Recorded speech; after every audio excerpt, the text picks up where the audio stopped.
सच्ची और अच्छी खबर लखनऊ दर्पण न्यूज। मोदी जी, आप क्रांति उद्योग व्यापार मंडल के प्रदेश अध्यक्ष हैं, तो बताएं शिक्षा नीति पर आप क्या कहना चाहेंगे? सबसे पहले मीडिया बंधुओं, आप लोगों को बहुत बहुत धन्यवाद। ये जो चौथा स्तंभ है देश का, उनमें सभी मीडिया बंधुओं को निवेदन करेंगे कि शिक्षा के संबंध में किसी प्रकार की आप लोग दलाली ना करें और हर व्यक्ति, पूरा देश की ये न्यू पीढ़ी जो शिक्षित के लिए परेशान है। अभी जैसे हमारे नीट का पेपर के लिए लीक हुआ, तो उसको बताया गया। अब ये आप समझ सकते हैं हजारों बच्चों के दिल पे क्या बीती हो। उसी तरीके के कई प्रकरण हमारे अपने क्षेत्रीय आ चुके हैं, चाहे गौतम बुद्ध स्कूल हो, चाहे हीरालाल स्कूल हो, चाहे छंगालाल मेमोरियल स्कूल हो, चाहे स्काई पब्लिक हो, चाहे कॉन्वेंट कॉलेज का हो, चाहे अवध कॉलेज का हो, सेंट मीरा का हो।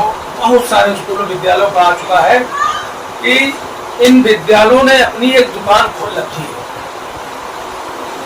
उनकी चिन्हित दुकानों पर जो है सामान मिलता है, जैसे अभी हमारे कई सदस्यों ने बताया, और उनके भी बच्चों को जो है रजिस्ट्रेशन जैसे किया जा रहा है।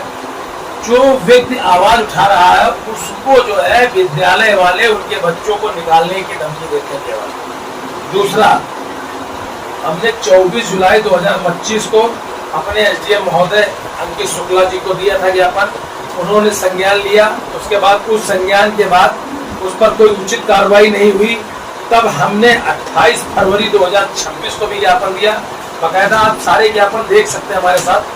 और उसके बाद फिर हमने एसडीएम महोदय को 4 अप्रैल 2026 को उन्होंने बेसिक शिक्षा अधिकारी को लिखा, और बेसिक शिक्षा अधिकारी ने किसी भी प्रकार की उचित कार्रवाई नहीं की। केवल उन्होंने ज्ञापन पर ज्ञापन लेते रहे। फिर हमारे सरोजनी नगर तहसील में जिला अधिकारी महोदय जी आए, उनको मैंने ज्ञापन दिया 18 अप्रैल को। 18 अप्रैल को भी दिया। कई भी प्रकार से उनको अवगत कराया कि कौन कौन से विद्यालय, क्षेत्रीय विद्यालय, चाहे जेपी पब्लिक स्कूल हो, चाहे सेंट मीरा हो, चाहे न्यू पब्लिक स्कूल हो, कॉन्वेंट हो, शिवानी पब्लिक हो, गौतम बुद्ध हो, और महात्मा हो, पीएनबी हो, यूनिवर्सल हो, स्काई हो, सारे स्कूलों को हमने जितने नाम आ सके। और फिर भी पूरे अपने क्षेत्र और पूरे उत्तर प्रदेश की मैं बात करता हूँ कि जितने भी विद्यालय हैं और जो लूट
महोदय जी, पहले अपना परिचय दीजिए।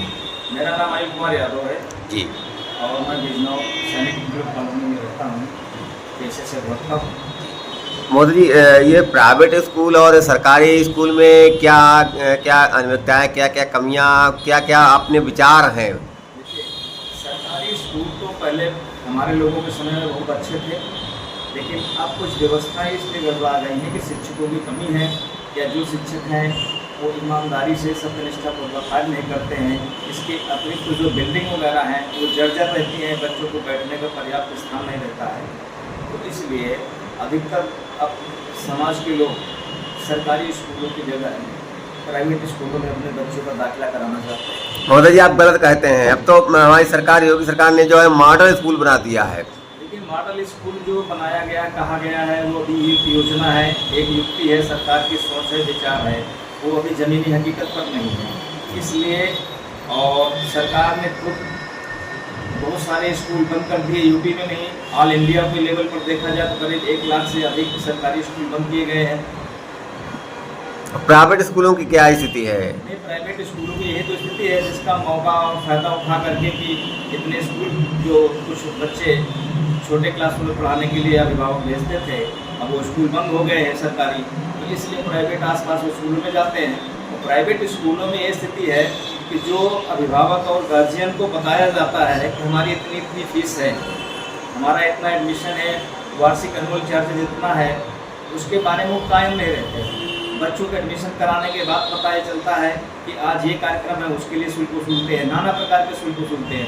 आप ये मान के चलिए कि हमारे बच्चे गौतम बुद्ध स्कूल में पढ़ते हैं, जो मैं स्काई पब्लिक स्कूल से नाम कटा करके वहाँ भर्ती एडमिशन कराया था, वहाँ भी वही स्थिति है कि जो वास्तविक शुल्क है जो बताए जाते हैं उनसे भिन्न अलग करके लेते हैं। आज ये कार्यक्रम है, आज वो कार्यक्रम है, इस प्रकार से 1000 से लेकर के करीब 2000 रुपये की कीमत पर हेड पर बच्चे से वसूला जाता है और उसकी कोई रसीद नहीं दी जाती है। अभिभावकों पर और बच्चों पर अनंत दबाव बनाया जाता है कि आप कुछ कहोगे तो आपके बच्चे को हटा दिया जाएगा। अच्छा, गरीब का बच्चा प्राइवेटों में क्यों नहीं पढ़ पाता है, अमीरों का ही क्यों प्राइवेट में पढ़ता है? देखिए, अमीरों का पढ़ने का तात्पर्य ये है कि जो गरीब आदमी है वो अपना सबसे पहले जीविका चलाएगा, और जीविका चलाने में इस समय इतनी दुर्व्यवस्थाएं इतनी मुश्किल हो रही है महंगाई के दौर में, तो नहीं पढ़ा पाएगा। क्योंकि कम से कम अगर एक बच्चे का शुल्क जो नर्सरी में बढ़ता है, जो हालांकि सरकार ने बैन कर रखा है, नर्सरी क्लासेस चलाने के लिए बैन कर रखा है, क्लासेस केवल 1 से चलेंगी, फिर भी प्राइवेट स्कूल नर्सरी क्लासेस चलाते हैं और उनकी स्टार्टिंग फीस 1000 होती है।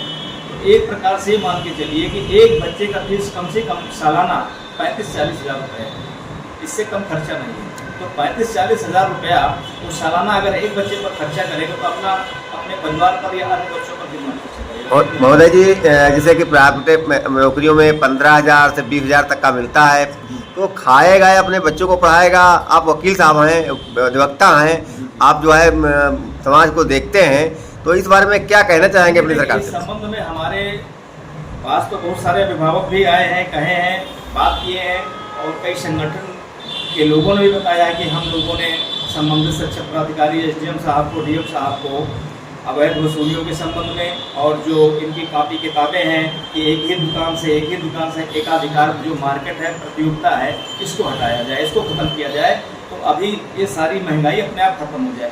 क्योंकि इनका हर चीज़ लेकर के कॉपी किताब से लेकर के प्रकाशकों तक का लेकर के पहले से फिक्स होता है, वो सब रेट तय कर लेते हैं। और मैं तो बताऊं कि मेरे पास रसीद रखी हुई है, डिस्काउंट वाउचर कूपन, कि अगर आप इतने तारीख तक यानी 10/4/2015 तक अगर कॉपी किताबें खरीदेंगे तो आपको इतना डिस्काउंट मिलेगा।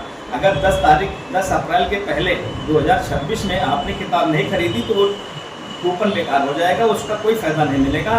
और जो किताब 3500-3800 में डिस्काउंट में मिली है वो मिलेगी जाके 4200 की।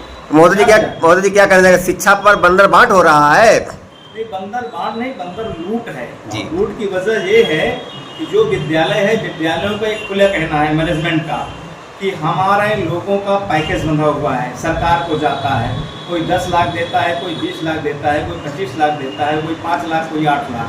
तो इस प्रकार से वो कहते हैं हमारे पास कोई पेड़ नहीं है, हम जो है सारा पैसा अभिभावकों से वसूलेंगे। अगर एक विद्यालय 20 लाख रुपया सालाना देता है अधिकारियों को, तो विद्यालय अभिभावकों से, बच्चों से 40 लाख रुपए वसूलते हैं। महोदय जी, अब पता होना चाहिए हमारी योगी सरकार भ्रष्टाचार युक्त नहीं है, मुक्त है, और आप लोग आरोप लगा रहे हैं। नहीं, देखिए, मैं आरोप नहीं लगा रहा हूँ, जो वास्तविकता है समाज में है, विद्यमानता है, जो लोग कहते हैं उसके आधार पर मैं कहता हूँ। क्योंकि मैं कोई सुनी सुनाई बात नहीं कर रहा हूँ, अपनी आंखों से देखी, अपने कानों से सुनी, मैंने विचार विमर्श किया, लोगों से बात किया, उन्होंने स्पष्ट बताया कि हाँ हमारा इतना जाता है, मेरा स्कूल सील हो जाए, इसलिए मैं कह रहा हूँ। और मेरे भी साथ ऐसे हुआ है हमारे बच्चों को नाम काट करके निकाल दिया गया है। कोई उनकी लिए गलती नहीं थी।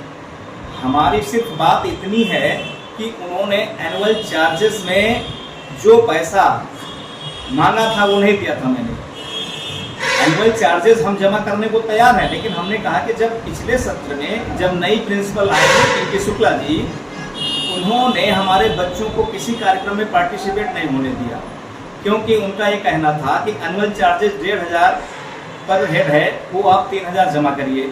इसके अतिरिक्त ये था कि जो जो पार्टिसिपेट कार्यक्रम हो रहे हैं, गेम है, म्यूजिक है, डांस है, इनमें जो बच्चे आपके पार्टिसिपेट होंगे उनमें आपको क्लास 3 का 400 रुपया और क्लास 6 का 600 रुपया मांगा गया था। तो मैंने उसको जमा करने से मना कर दिया था कि मैं ये नहीं दूंगा।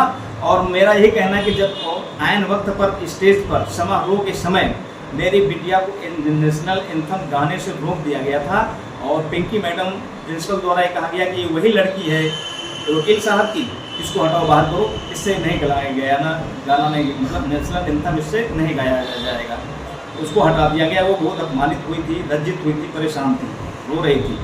लेकिन उसके संबंध हमने एक शिकायत की थी। बाद में मैनेजमेंट और जो कार्यालय अधीक्षक हैं उनका ये कहना था कि ठीक है, आप बात को आगे मत बढ़ाइए, जो हो गया सो हो गया, और आपके बच्चे अच्छे से पढ़ेंगे, उनकी मैं जिम्मेदारी लेता हूँ, उनको किसी प्रकार की परेशानी नहीं होगी। और इसके अतिरिक्त 15 तारीख को मुझे बुलाया गया, बात किया, उन्होंने टीसी की बात कही और दौरान टेस्ट काफ़ी किताबें सारी खरीदवा ली गई और दौरान टेस्ट 6 तारीख को बच्चों को टेस्ट देने नहीं दिए गए। इसके संबंध मैंने प्रार्थना पत्र दिया डीएम साहब के यहाँ और डीआईओ साहब के यहाँ। डीआईओ साहब ने अभी तक कोई ऑर्डर नहीं पारित किया। आज भी हमारी डीआईओ साहब से बात हुई है, वो सिर्फ कह रहे हैं आज आ जाइए, कल आ जाइए, बार बार बुला रहे हैं, दौड़ा रहे हैं। पुलिस का ये कहना है कि जब ये अधिकारी लोग लिख करके मुझे देंगे तब मैं एफआईआर लिखूँगा। उनको हमारे प्रार्थना पत्र पर में कोई अपराध बनता नहीं दिखता है, इसलिए उनका कहना है कि मैं कोई एफआईआर नहीं। मोदी जी, शिक्षा पर भेदभाव हो रहा है, क्या कहना चाहेंगे? शिक्षा पे भेदभाव तो नहीं हो रहा, बल्कि ये कहा जाएगा कि पूर्णतया भेदभाव हो रहा है। अब तो ये है कि जो गरीब व्यक्ति है वो चाहे किसी जाति धर्म का हो, चाहे ठाकुर हो, चाहे ब्राह्मण हो, चाहे एससी हो, चाहे एसटी हो, किसी भी जात का, अगर वो आर्थिक रूप से कमजोर है तो अपने बच्चों को पढ़ा सकते हैं। और संविधान चल रहा है, सबका हक बराबर दिया जा रहा है। देखिए, ये यहाँ खाली कहने की बात है। मैंने बताया ना कि यहाँ वास्तविकता में, धरातल में कुछ और है जिसको हकीकत कह सकते हैं आप, लेकिन व्यवहार में, दिखावे में सब बहुत है। सब इतना लूटपाट है और सब ये मंत्रियों संतरियों के ही स्कूल हैं। इनकी सही से मान्यता तक प्राप्त नहीं है, मान्यता किसी दूसरे बोर्ड से है और लोगों को झूठा बोल करके दूसरे बोर्ड का बता करके उसका